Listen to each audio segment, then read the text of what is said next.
വിവിധ മേഖലകളിൽ കഴിവ് തെളിയിച്ചവർക്കുള്ള സംസ്കൃതി ആലക്കോടിന്റെ പുരസ്കാരങ്ങൾ പ്രഖ്യാപിച്ചു. പലേരി നാരായണൻ കോമരവും കെ മോഹനൻ പെരിയയും പുല്ലൂർ മോഹനമാരാരുമാണ് പുരസ്കാര ജേതാക്കൾ. This news sponsored by Manual Silks, Mega Mall, Main Road, Kanyangad. Also at Kannur, Irati and Pattambi.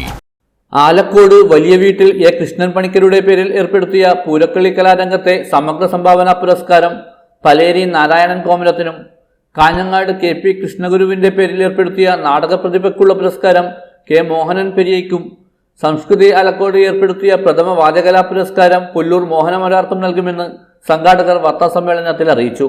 നമ്മുടെ നാട്ടിലെ നാടൻ കലകളെയും സംസ്കാരത്തെയും പ്രോത്സാഹിപ്പിക്കുകയാണ് അവരുടെ ഉദ്ദേശം. എല്ലാ വിഭാഗത്തിൽപ്പെട്ട ആളുകളും ചേർന്നതാണ്. അതിൻ്റെ പ്രവർത്തനം എന്ന് പറഞ്ഞ ജില്ലാടിസ്ഥാനത്തിലാണ്. ജില്ലാടിസ്ഥാനത്തിൽ രജിസ്റ്റർ ചെയ്ത ഒരു സാംസ്കാരിക സംഘടന. അവർ എല്ലാ കാലത്തും നാടൻ കലകൾ അവതരിപ്പിക്കുകയാണ് മെയിൻ ജോലി. പൂരക്കളി, കോൽക്കളി, ഡപ്തുമുട്ട് പിന്നെ തുടങ്ങി അങ്ങനെ നാടൻ കലകളെല്ലാം പ്രോത്സാഹിപ്പിക്കുക എന്നതാണ് അവരുടെ ലക്ഷ്യം. അത് ഒരുവിധം നന്നായി എല്ലാ കാലത്തും നടത്തിക്കൊണ്ടിരിക്കുന്നു.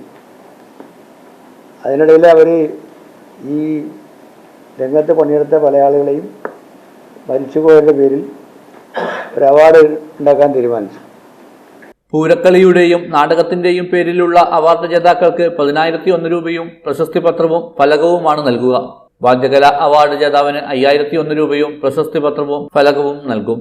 കാഞ്ഞങ്ങാട് ഗസ്റ്റ് ഹൗസിൽ നടന്ന വാർത്താസമ്മേളനത്തിൽ സംസ്കൃതി ആലക്കോട് രക്ഷാധികാരികളായ മുൻ MLA K Kunhiraman, T Narayanan, T Balan, secretary PV Padmarajan തുടങ്ങിയവർ സംബന്ധിച്ചു.